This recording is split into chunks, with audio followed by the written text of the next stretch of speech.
Hello,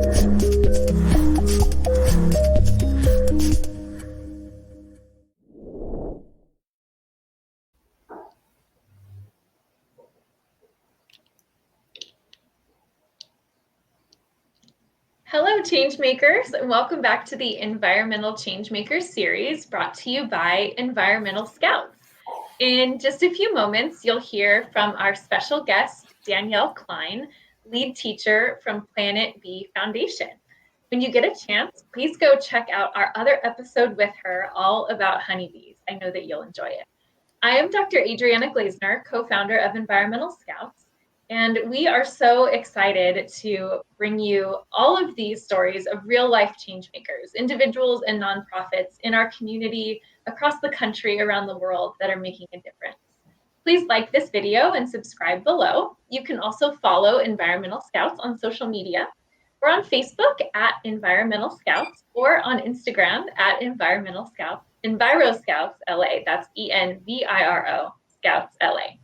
Joining me is our co-founder and one of my students, Brooke, whose vision for this group is really the reason that we're all here. Please go back and check out our previous episodes if you want to learn more about Brooke and the causes that she is really passionate about. So Brooke is back at school this week, and she has some exciting things happening in her garden. Brooke and I are both wearing our flower attire, which is a little clue as to what's going on in her garden. Brooke, tell us about it. What's happening out there? The monarch butterflies are coming out of their chrysalids. Sorry. We were raising them, and a few of them went into their chrysalis. Both. Is it chrysalide? I feel like chrysalis is fine, right? I'm a teacher. I should know. It's fine. Yeah, 2 of them went into their chrysalises this week, and two of them came out yesterday, and one just came out like 20 minutes ago, which is great. Like it just happened? How did you just happen to go check or what? I did. My mom told me about it, and so I just decided to go check. Oh. It's a boy, which is makes me feel a little bit bad for him because I named him Maleficent. Oh, that is a girl's name. I felt I did that monthly thing of assuming that the child was female. I don't think he'll care too much. I don't think he knows. Does Millie for sure? Is that better or worse? That might be worse. I'm sorry. That probably works. Brooke, how do you know he's a boy? How can you tell on mom? There are 2 spots on the wings that only males have and females don't have, which is basically just whether it's there or not is how I tell. Oh, that's so cool. It's a boy. Congratulations. Very cool. Love to hear it. So Danielle is here to talk about a different kind of pollinator, and she's going to teach us a little bit about native bees. Is that right, Danielle? What can you tell us? Yeah, so native bees are the other type of bees. So I'm here on behalf of Planet Bee Foundation. We are a nonprofit that is, we say, changing the world one bee and one student at a time. We like to teach students about bees and bees about students, as we work with schools all across the country, virtually and some in person, to teach about bees. So tonight we'll have an episode of native bees. Now, a lot of people ask why we focus on bees. Bees allow us to teach about scary environmental issues, but in a way that is less intimidating to kids. So, and also recognizable. Kids everywhere pretty much have seen a bee of some type. Our native bees are very, very different than honeybees. So native bees are those bees that are naturally from here in North America. Honeybees would not be here if settlers had not brought them over years and years, generations ago, for their pollinating and their honey. But native bees have always been here. They're indigenous to North America, which their lives are very, very different, which we'll see. So if you look at them, they are very different than your honeybees. Brooke, have you ever seen any that look like this? I think I have seen The one on the bottom left, far bottom Okay. left. I think I've seen that one. Yep. And the one on the bottom in the middle. I've seen that one. And I remember thinking, whoa, that bee is huge. I mean, I've seen a lot of these big, huge black bees that looks like they have this one band, a little dot of yellow on their back. Mm-hmm. I don't think that bee is listed here, but I see a lot of those. Yeah. So Not this as much as is, the honeybees, though. yeah, very different. These are a very small sampling of the 4,000 species that are in North America alone. So they make up a very wide range of colors and sizes and shapes. Sometimes you will look at them and not even necessarily realize you're looking at a bee. The tiniest native bee is a perdita bee, and they are not much bigger than like a ladybug, and they're bright yellow. So you may not even realize it. These are some of the most common native bees that you may see not only in North America, but around in California. These are very popular. Do you think you can name any of them?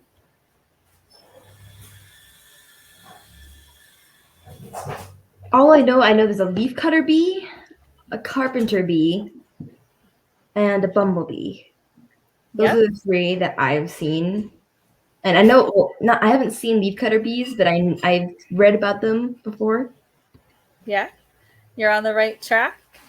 So the leafcutter bee is the one in the bottom left.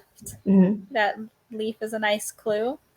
The top left is a species of bumblebee. Those are the nice fuzzy ones, the most recognizable of the native bees. They are so cute. They are. How can you not love a chubby, fuzzy bumblebee? The bottom right is a type of carpenter bee. They can be fairly big too. And the top right is a mason bee.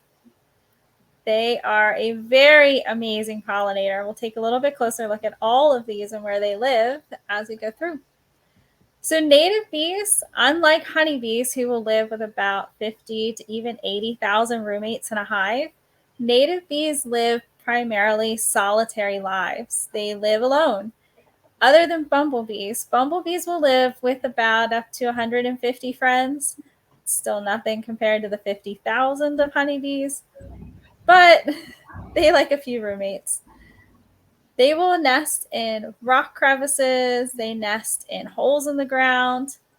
Leafcutter bees like to use broad leaves, those wide, fuzzy kind of leaves. They cut them, they roll them up. Both mason bees and leafcutter bees are types that live in tubular homes. So what we'll see later is that you can build them a house with drinking straws because they like those tubular spaces. In nature, they find them in reeds of grass, bamboo, or plants. Carpenter bees are a native bee that get a bad rap. They do nest in wooden surfaces. They use a really, really strong jaws. They chew holes into wood, or if they find a piece of wood that's missing a screw or already has a hole in it, they will use it. But a lot of people mistake them for pests. They are not. You do not need to kill them. They are often sprayed and killed because they are thought to be destroying things. They won't. They'll make their nest and then they leave. So once the young hatch, you can plug the hole and they won't be back. They are not like termites. And then the bumblebees, they like to nest underground. So we'll look at that later of how you can help them with some simple things in their ground nests. Honeybees, like we learned in our other episode, they have one way of carrying pollen.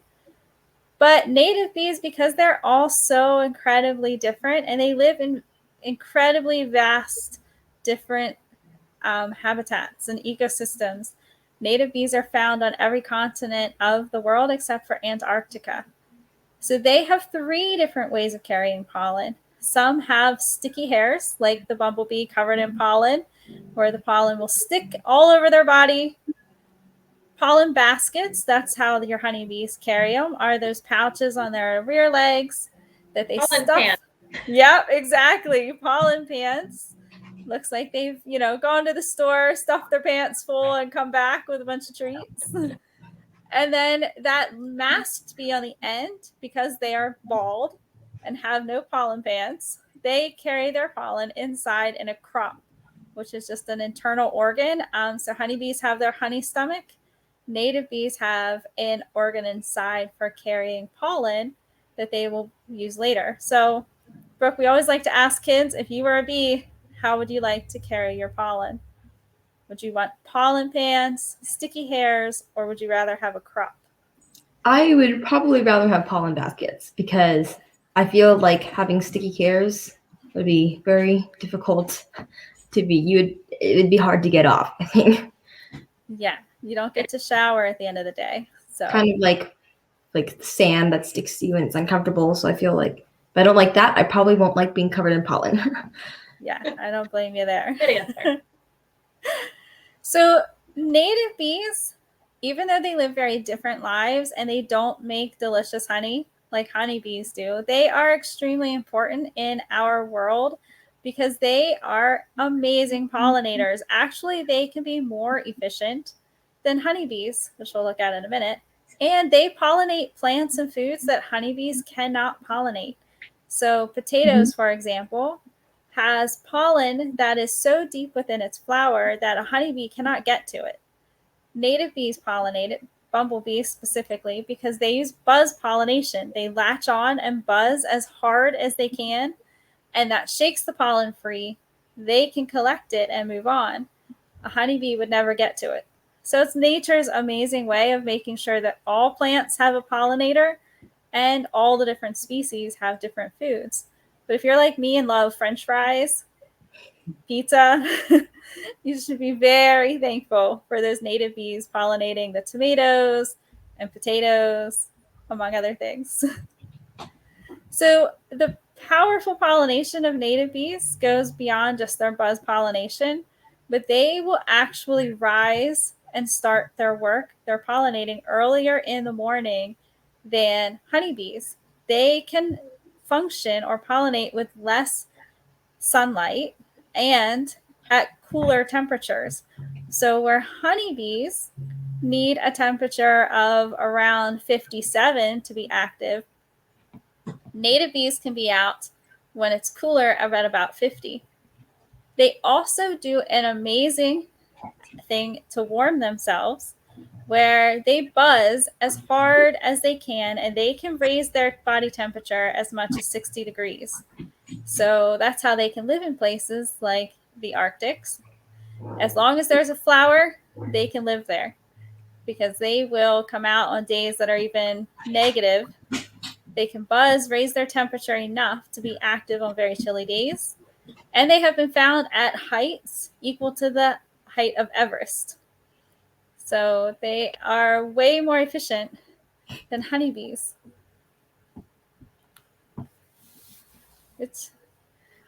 Sadly, though, native bees are struggling more than honeybees. Where honeybees face mites and problems within their hive and loss of habitat, native bees actually have it a little bit harder. Many people become backyard beekeepers and are helping honeybees. But native bees are tougher because they live those solitary lives. So as we are losing our woods, they are losing their habitat. And you cannot raise a colony of bumblebees or start a hive of leafcutter bees. Mason bees are starting to be brought in commercially. You can raise them in a house, which we'll look at in just a second. But native bees are facing a lot more challenges when it comes to the loss of their homes. Native bees, though, as much as they may be struggling, there are lots of things that we can do to help, even little tiny changes. Using more public transportation, for example, shopping locally, supporting farmers and agriculture in your area, as well as native bee houses. So if you have an empty water bottle, Brooke, have you ever used a plastic water bottle or a drink bottle anywhere or seen one in a recycling bin? Yes. Then you can create a native bee house. If you take the bottle, cut off the top, all you need are some paper straws or even a thick paper that you can roll, like a grocery bag. They work great. Roll some tubes and stuff that water bottle as full as you can.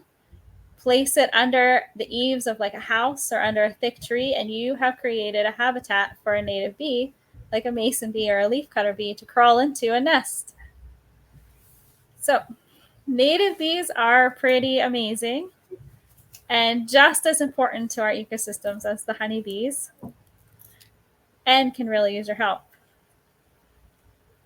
Do you have any questions or anything about any of our native bee friends? I have a few questions. I was thinking. Yeah. You want me to go first? Okay. Okay.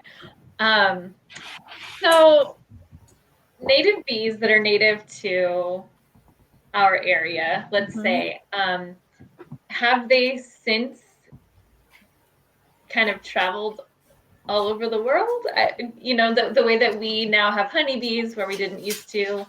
Does that make sense? Yeah, it does. So are they everywhere now? Are there bees that are native to, say, Europe or Africa that are starting to appear here? I guess I just feel like they could be anywhere. Yeah, they can be anywhere. So native bees, their species, they vary a lot. So with having, thousands of different species, every country or continent does have its own species of like the bumblebees, but they're not necessarily the same. Honeybees, because we have moved them around in hives, even you can FedEx bees. So as humans, we have been a major player in moving their hives and expanding their species, where native bees are not. So what's native here is pretty much going to stay here unless humans intervene and take, like I said, mason bees are being moved, and they are actually, mason bees are more found naturally on the West Coast. They like the mud and the clay. That is their nesting material that they stuff their tubes of their homes with. Mm-hmm. On the East Coast, we don't have as much of that type of climate that they like. But a lot of farmers are starting to bring them in because they are more efficient pollinators than a honeybee. In doing so, you kind of, it's a very delicate balance. You have to be very careful because they're not a natural part of the ecosystem and they can throw things off. They don't have any predators so much. So for the most part, they're going to stay in the areas that they are. But what we consider native is going to be very different than, like in Europe, our honeybees that are not native are their native bees. So right. It's going to look different in different places, but there are pretty amazing native bees. And that could be a whole other lesson on the bees around the world are pretty impressive. The 4,000 different species, Danielle, that's just talking about bees native to America, correct? There's probably many more species than that if we're talking worldwide. Is that correct? There are thousands more if we go globally. We've got 4,000 just Native American bees. Yeah. Yep. Awesome. Very cool. I also have a question. Do wasps pollinate? So wasps are pollinators. They're not as large of a contributor to pollination because they naturally don't spend the time around flowers. They are carnivorous.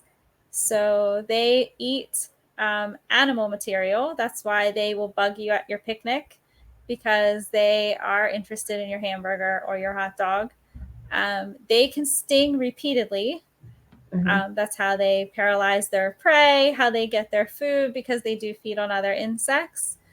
But because they are naturally nesting in rock spaces or in the dirt, or feeding on animal material, they just don't spend as much time around the plants, so they don't pollinate as much. They do, however, though, they will still spread some pollen. They also don't have those hairy, sticky bodies. They're just not made efficiently for the pollen. But they are important in their own way. So as carnivores, we'll tolerate them. Yeah. As carnivores, Danielle, will they eat some of the pests that we're trying to get rid of in our garden? Like, do they eat other bugs? They do eat other types of bugs. what they will and won't eat is a little bit tricky. Sometimes you will get lucky and they can be helpful in what they eat. They can be a pest to a beekeeper because they will make their nest in the ground outside of a honeybee hive and feed on the honeybees. Oh no. Yeah, so you try to keep them away, though separate. But sometimes you do get lucky, and they could feed on the mosquitoes that bug us outside. They're pretty opportunistic, so whatever tends to be around is what they'll go for. Okay. Interesting. I also know, I've been known this for a while, but I thought it would just be interesting to share that I also know that the reason why honeybees can only sting once isn't it because their stinger is like barbed. So when it lodges into something, it sticks. And when they try to pull it out, it gets stuck there and it pulls out some of their guts pretty much. Then with the wasp, the stinger is smooth. So that way it can slide in and out without being pulled out. Yes, it is also attached differently. So you are correct in that a honeybee stinger is attached to their intestines. And so when they sting, it pulls the back half of their body off. They may fly for a moment or two, but they're not going to last long.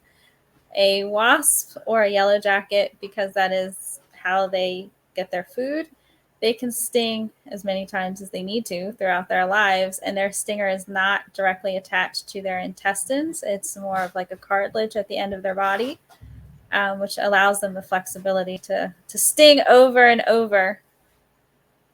Oh, joy. Exactly. Fun. So the anatomy of the honeybee that you described, that you and Brooke both described, is that true for other native bee species as well? Yeah. So native bees, they do sting. Again, it's the females that sting. Males do not have stingers. And there are a couple of different species that are stingless completely, but they do follow the same anatomy as the honeybee. So once they sting, you will be okay, but they will not. That's really interesting. Do native bees differentiate? Well, no, because you said they're pretty solitary, so the whole job description wouldn't even apply for them. Nope, they do not have queens, and they do not have the jobs that the honeybees have. They are pretty much just self-sufficient little pollinating machines that fend for themselves and take care of themselves. When they nest, they leave their young, they tuck them in with bee bread and hope for the best. The babies hatch, they pupate, and take off into the world to pollinate on their own. They don't have that social aspect that the honeybees have. Do you think you'd be a honeybee or a native bee, Brooke? Oh no, a native bee? I was thinking I'd be a native bee because I'm so self-sufficient, but then they don't sound like as dedicated as parents. So then I kind of was thinking I might be a better honeybee. I feel like, yeah, that's what I was thinking too. I actually really like the native bees because I feel like they come in so many different shapes and sizes, and I like all the different colors. Some of them don't even look like bees. Like, I mean, crazy. Yeah, they're if you Google even, bee species, you'll see these message boards and forums where people have found bees out in their yard, and this thing looks like a bee, but I don't know what it is. And usually it is a bee. People are just not used to bees looking fuzzy and crazy, or like blue and metallic. I feel like I felt like I like bees. Like when you think of a bee, people are like bees are black and yellow. Yes. But then you see this shiny blue metallic thing, and it looks a little bit like a fly. And you're like,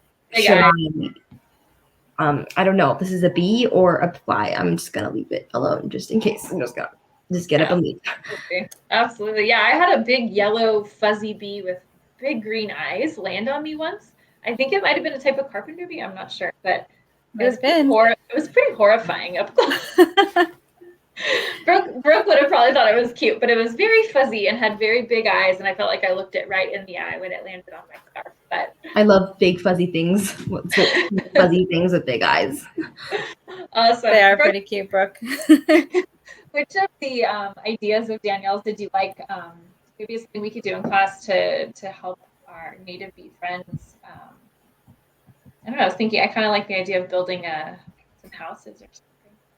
I might do that. That sounds. If you want to, we have a video I can share with you that shows you the steps of just taking a water bottle and turning it into a habitat. Very cool. Is that on the Planet Bee website?